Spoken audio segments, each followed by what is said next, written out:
And we're back. Are we going to see some pants shitting in this episode? I hope so. Is everyone ready for this? Ready for some diarrhea dookie time? Yep. Oh, he is going to make me do it again. I told you. Yeah. And it's weird, like, it's Thanks, weird. Johnny. Yeah, Johnny is, like, strangely cocky there. Dickwad. Yeah. Shut up in there, will ya? Oh, God. My eyes! Mad, let me out of here. That was me yanking around trying to get out. You're just in character. You know, I actually do roleplay when I play a game. Like, you dress up? No, like, I try to act as that character would act. Oh, yeah. Like, I play it as if I am that character. Well, you guys can't see this at home, but Josh actually has his shirt off. He has a bandana on, and he's made it so that the PlayStation controller is like in some weird contraption where he's strapped to it. It's really intense, and it's kind of weirding us out. I'm a little into it, but I'm kind of weird. I'm missing the 30 abs, though. Hey, he actually mentioned that he worked for GRU. I didn't notice that before. That's a reference to his backstory in Snake Eater. Yeah, and the Mujahideen called him Shalashaska. You know, his butt's pretty well rendered as well. Are you looking at Ocelot's butt? Let me see it, Ocelot. Wow. It was pretty perky. Show us them buns. Here it comes. Here it comes. What is that box floating next to him? What is that supposed to be? That's his gear. That's all his gear. Oh. I still think the sound effect for Snake getting electrocuted is like one of the most hilarious things. Like when you choke someone out. Can you... Did you flash to where you were looking forward? While you were doing that? Yeah. Oh. Why the hell would they even have that feature while you're doing this? That's weird. Oh, you're doing a good job, Josh. I suck at this. Good job, Josh. Also, for you guys out there, that's actually Josh making that noise. That's not Snake. He's just really good at it. Here we go. Here we go. Let's do it. Do it up. Flames. There are flames coming off the controller right now. On the side of my face. Oh, man. You're not going to win. Also, Man, you're fucking kicking this game's ass. Josh's controller is also smoking. So. Can you take one more? One more. One more. I'm probably gonna do that. If you went one beyond that, I was probably going to lose. Man, and that time bar versus the life bar is so disproportionate. Oh, yeah. The intense concentration on Josh's face right now is amazing. Got it. Nicely done. Oh, you're so much better at that. I lose every Alright, time. I'm Thank gonna- you. Nice. Well done, sir. Well done. You can thank Josh for getting us the official ending. Imperialism, totalitarianism, perestroika. 20th century Russia has had its share of problems, but at least they had an ideology. Russia today. It's weird that Ocelot is supposed to be like super Russian, but the actor who plays him has like no trace of Russian accent at all. And also he dresses like a cowboy, so it's super confusing. He's currently the head of Spetsnaz. He also has He's agreed to purchase this new nuclear what is it called? A single dreadlock. What? What are those called? A Mono? rat tail? Is that a mono dreadlock? Where it's just one dreadlock? Where does he have one dreadlock? It just looks like it because his whole head, like his whole hair moves. Oh, I see what you're saying. It looks like a beaver tail. It's like a duck butt. Yeah, duck butt. Yeah. That's all the rage in It's Russia. like a mono. That's gross. One single, like mass, like angel food cake. Just massive. I've seen someone with one of those though. A Yeah? mono dreadlock. Yeah, it's It's usually a homeless person. street kid. Yeah. But Crusty punk or street kid. it's true. Just staring at you, just glaring at you. What you gonna do about it, Johnny? He's got his light on his gun on for some reason. So you know he means business. You okay, sir? Oh, try calling Naomi now. Yeah. Naomi doesn't have a Ford. Or a Snake, Codec. is there anything I can do? Yeah. Yo, this is it right here. Poor Snake. I'll increase the level of painkillers in your blood. Okay, but you can leave out the benzodrine. It's the best part, Stuff Snake. makes me too frisky. Oh, gross. I guess you're not feeling too bad after all. Snake, put the Here you go. Oh, yeah. I just imagined, oh, there you go. Josh is actually doing this right. I'm not joking. He really is doing it to relieve the tension in his arm from that button pressing. How's that feel, Josh? Pretty good. Pretty good? Yeah. How does that feel, Snake? A little better? Yeah. How'd you do that? Magic baby. Stimulated your muscle fibers. I think it's funny that That's about all. Kojima was able to like mess with the vibration feature Yeah, because most people refer to with like Psycho Mantis. He made it like Exactly. creatively use it. yeah. yeah. I just think that's such a cool thing that like he was actually thinking about. Talker. Please. That's a really cool ability to actually think of how you're going to be able to use something, or how the person's at home is going to be able to experience it, and it's not just in the video game, but outside of that. But he pretty much does that in every game. Thinks Yeah. of a new way to use a feature. Yeah, it's like also like a really great like graphic designer is also able to like think about how you're able to use it. I have to point out this because this is really important. This is when you find out that Big Boss was Snake's dad. They never mention it in any of the other games. You play Solid Snake. You fight Big Boss at the beginning of the first game. You fight Big Boss again in Solid Snake. There is never a scene where he tells him that he's his dad.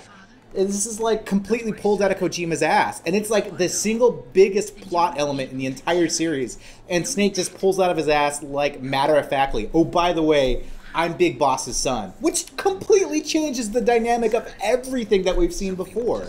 That's like if the Luke I am your father bit happened at the very beginning of Empire Strikes Back, and Luke was like, oh, by the way, that Darth Vader guy, totally my dad. And everyone's just like, what? Well, yeah, you would think that someone like Kojima would make it a really big moment. Yeah. Since he has everything so over-exaggerated in like drama, like everything's very... Yeah. Like, I mean, if you think about Ocelot's like, or Otacon's like love interests and stuff like that are such a bigger deal than what just happened just now. Yeah, it seems Like, it's, I don't give a fuck about that. Like, I don't care. it should be like a big dramatic moment, like you're saying. They dedicate huge chunks of this game to fucking all the bosses' backstories, like, Psycho Mantis dying, and we'll see more. But should have been like a huge reveal. I don't understand it. It's like he was retconning. No. There was It's just weird. That's how you find out. But there is never a moment in any of the other games, because the first two games, it's supposed to be that you're the rookie and he's basically Colonel in those games, where he's like a mentor that you trust. Yeah. And that's where that betrayal comes from, and that's what the Big Boss dynamic in Snake Eater's playing off of. It's referencing that dynamic, like your boss is betraying you. But to make it that he's actually his dad, like what the fuck? opposite sides, that's all. This conversation, I think, Well- was probably... Oh, go ahead. No, good. One of the the most important conversations in the game, because you also just found out that some serious character development for Snake. You just found out he doesn't have any friends. His only friends is Colonel and Frank Yeager. Yeah, and Colonel fucking lies to him all the Colonel time. has no idea, Yeah. and Colonel is also like one of the worst friends I love anyone that could Colonel have. is just like, Snake is like, Colonel's my best friend, and Colonel's like, ugh, awkward. So I just think that's like a pretty big deal as well. Yeah, it's like what I was saying before about how Snake is just kind of this character that gets shit on, and he doesn't have a very good life. He's only cool in the context of being a soldier, but everything else, his life is shit. Which, yeah, it was definitely over-exaggerated, or not You're right. said in Metal Gear Solid 4 Yeah. throughout the entire game. It's like basically just re-emphasizing that. This is also another moment where this is why the game is not a literal remake of Solid Snake, because he's referencing to those events as though they just happened. And so, even though the whole game is a remake of it, he's acting like it's just happening to him again in very similar elements. Yeah. And they're also talking about how Frank Yeager, this is a shit ton of canon and very franchise-heavy plot points. Yeah, and they're talking about what Naomi does as well. So it's She's like, a genetic scientist, and yeah. which is like the entire thing that like strings everything together in this game is what she does and why she's here. And Yeah, it's like we that's stumbled... fucking crazy. This conversation's insane. We're on episode, like, we're past episode 10 at this point, and we're halfway through the game, and this is like this, just randomly, they just shoehorn the most important information in all of the game. In a codec call. In a codec call. What the fuck? Yeah, that's Kojima That's for weird. you. That's just You're a weird. scientist, not a fortune teller. Damn. Well, it's interesting that they call him father, because I feel like dealing with clones introduces issues with vocabulary. Yeah. Yeah. Like, he's not really his father, he is him. Yeah. Yeah, He's that's not true. really, like, Yeah. he's not Yeah. his brother, he's not his father. That's they true. are them each other. Which is why he wouldn't have a sort of relationship. Oh, there go the shitty pants. you call them dirt britches? Yeah. Dirt britches. I think it was dirt pants, but I like dirt britches more. Yeah, I mean, like, their whole relationship in this game's fucking weird. And it's also weird. There's, like, a lot of things that is... We were talking about this in another episode. There's so much in this series that is left to the imagination. Because you... Oh, okay. Here's an important part. I'll come back to that thought. Fucking Otacon is using the stealth camo just to sneak you food. Give fucking Snake the stealth camo. Can you pass it through this window here? And hide in that locker, and I'll help you out here. Because it's just like a little box, right? It's like a little walkie-talkie size thing. I like this. This is funny. You gotta help me out, man. Let me go. Jeez. Jeez. It's like an animal's cage. Yeah, so let me out. The smell. Is that Johnny? Yeah, it's the DARPA chief. The DARPA Hurry chief. up and get me out of here. Doesn't- I'll be laying next to him. Otacon sometimes sound like Shaggy from Scooby-Doo. I Yeah. expect him to exclaim, Zoinks! You need a key like the soldier's cap. He's still one of my favorite characters. Oh, The yeah. entire. He gets lovable in the second one. He's totally You might lovable. be hungry. If you need He's more, also can be. He's not a badass, but in his own way, he has his cool features. Well, that was weird. Like, playing it through this time was the first time that I really computed the fact that people refer to him as a genius. He's supposed to be really smart. He's supposed to be respected in most sense, but he's just not a soldier. And so in the context of this story that we're seeing, he's like a loser. But in any other story, he would be this really impressive figure. the terrorists took over, they were planning to shoot all But he's the brain, right? Yeah. He's always the grunt and then the brain. She even let me feed him when I asked. She likes dogs. She must be a good person. I don't know if that's how it works. Yeah. Yeah. Wake up, you idiot. Well, there you go. Snake calls it like it is. Also, like, Otacon's like, do you think she likes me? And Snake is going, You have to get past the Well, communications. that's me. That's all I know. Come on, I'm trying my give me best. your fucking stealth camo. That guard's got the key. You'll have to take him out. Give me a break. I'm no soldier. Oh, jeez. Can you see that happening? Otacon trying to take Johnny out? I'd imagine him You trying to just- do Go ahead. the Vulcan neck pinch. Is Oh. what I imagine him trying to do.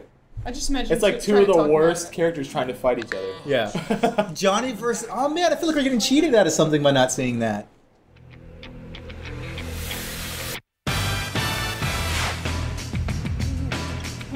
What's with these guys?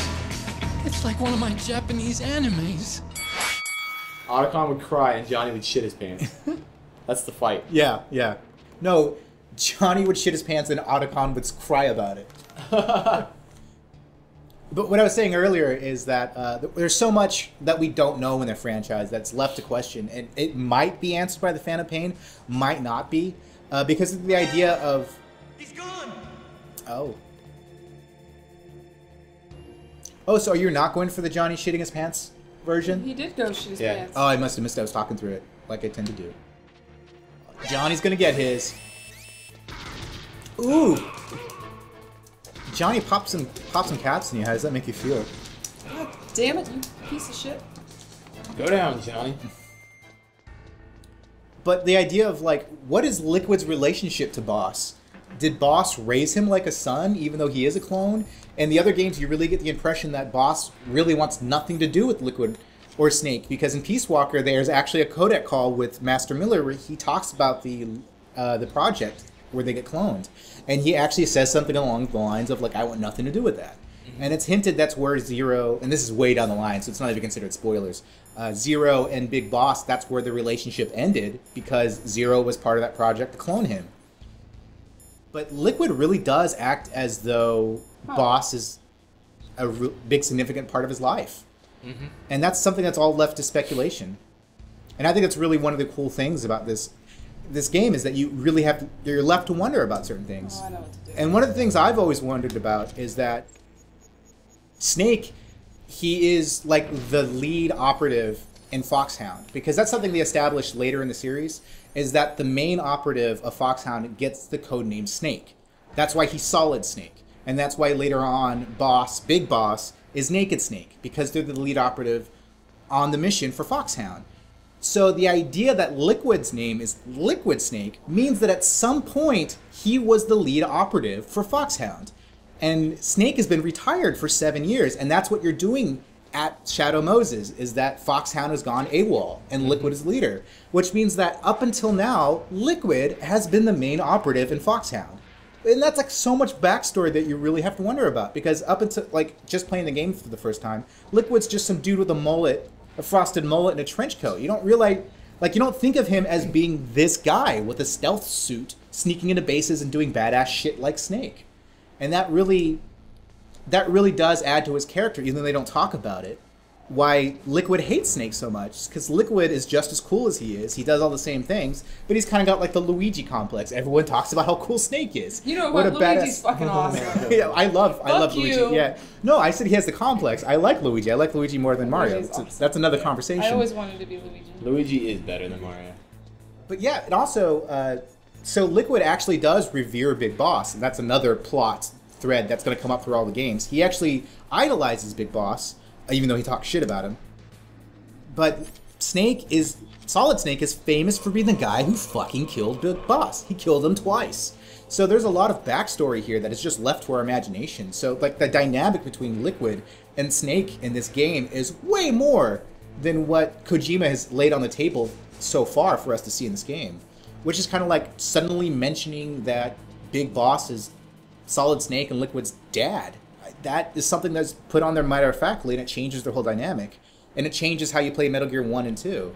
But going back and looking at the dynamic of what Liquid's backstory must be, it really changes how you look at the dynamic between them in this game. And it's weird, because this is the only game that Liquid technically is in. It's complicated by Metal Gear 4, but... I think there's a ration on the... Well, you can't... You get full. I think there's a ration on the right-hand side. Okay. It's weird. I never thought I'd be saying this, but one of the things I really am excited about... Wait, no, I'm thinking of the wrong area. Never mind. That's okay. I think there's a ration up there, I think. One of the things I'm really excited about in Phantom Pain is getting that Liquid backstory, finding out... Well, it's like, you know, hypothetical right now. It's supposed that Liquid's in the game. But, I mean, if you've been paying attention, it's pretty clear that it's Liquid. It looks like Liquid's in the game. But it's not official yet. Eventually, maybe he'll finally get the treatment he deserves.